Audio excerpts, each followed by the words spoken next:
Welcome back to the Curiosity Cave, Duke's baseball cards and curiosities.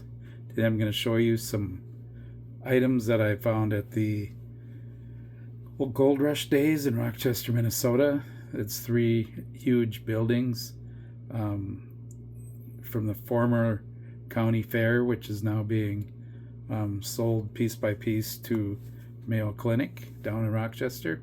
So there's three buildings left, and they still put on a pretty good show. Three buildings full of dealer, vendor, antique tables. There's a few sports in there, and you have to really look. And there's a couple guys I go to that I know are going to have some great items for sale. And like always, I wish I had a little bit more time. But here's what I came home with. First, we'll start off with 20 years on the St. Paul Sandlots. It's all like the local St. Paul, Minnesota athletics, sports and life in the 20s and 30s in St. Paul, Minnesota, it says. You can see there's some football teams.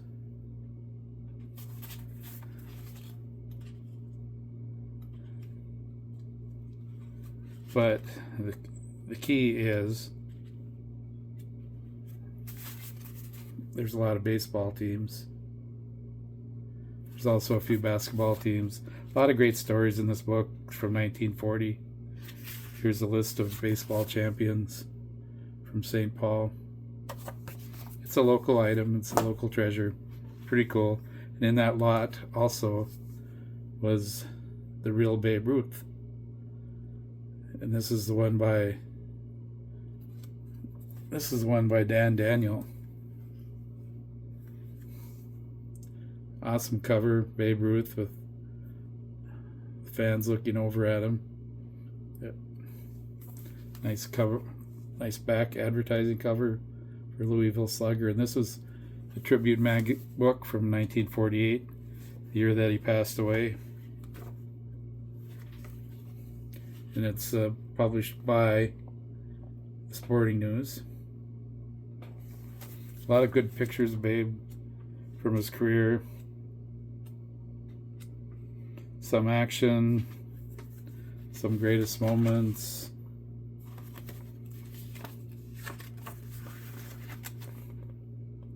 And other moments.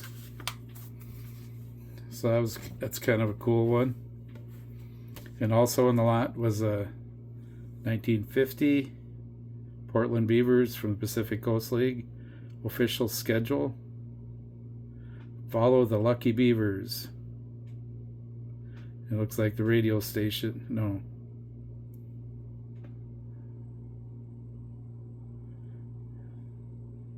Doesn't really, it's just a team sponsored one. And this one's the radio station one. It's 1951 official schedule.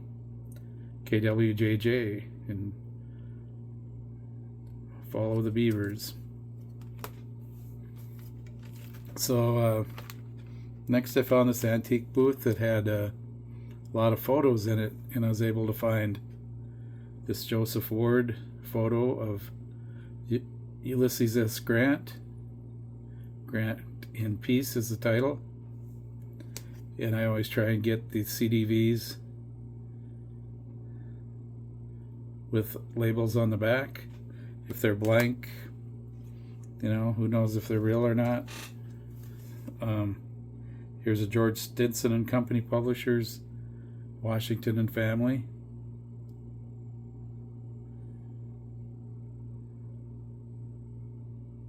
Just fun finding that kind of stuff. There's the back of it. And then I found this booth with the guy had toys, trinkets, models, just about everything. And I found this Gene Autry.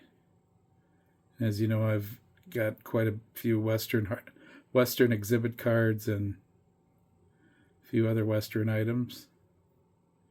What's interesting is the back. You can see it's for the Gene Autry rubber boots. And it's to his pals. Pretty cool boots there. And something that's really cool, I don't know if you ever watched the old Maverick TV series with James Garner. Here's a tie hanger with a die cut James Garner from the Maverick TV show. Authentic Maverick tie. It's even cooler. Instructions on the back of how to tie the tie.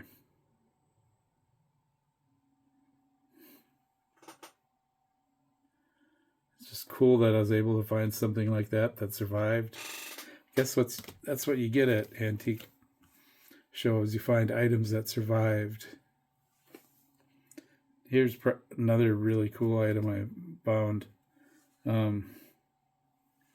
Elvis Presley card. It's from the KIOA radio station, Des Moines, Iowa, in 1957, and it's from the it's from Picture Pack number 2.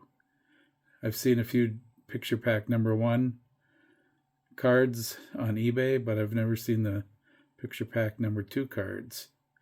I wish I had more information on these. It's pretty cool. Elvis from 1957, the year that they're produced by the disc jockey Don Bell, and he was only there from like 57, 58. I think 57 was the first year they switched over to rock and roll. So that's a pretty cool Elvis card. And the final item, I always like picking these up.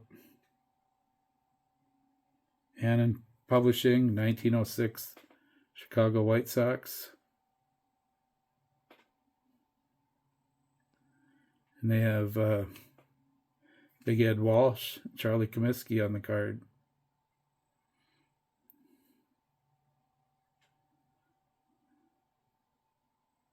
Really good team back then. Just cool seeing these old players like that.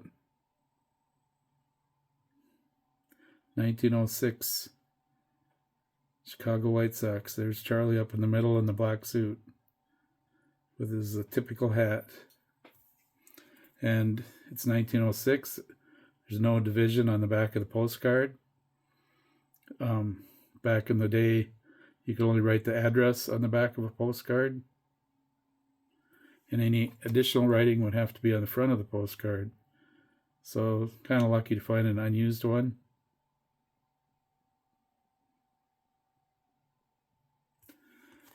So sometime in 1907 they changed the law so that you could have a divided postcard with the address on one side and whatever other information you wanted to write on the other side. But until then, they were undivided. So that's what I had. I had a great time. Always fun to go to that show. Next up, I think I'm going to the flea market over not too far away from here by the Elko Speedway, called the Elko Flea Market. There's a guy there with a lot of O-Pee-Chee cards. I like to go through them. So we'll see if I can get back from the football game in Fargo and still have enough energy to go to the flea market. We'll see. It's a 4-hour drive, and then it's overnight rest, and then hit the flea market. So thanks everybody for watching, and I hope you all have a great weekend. Thank you.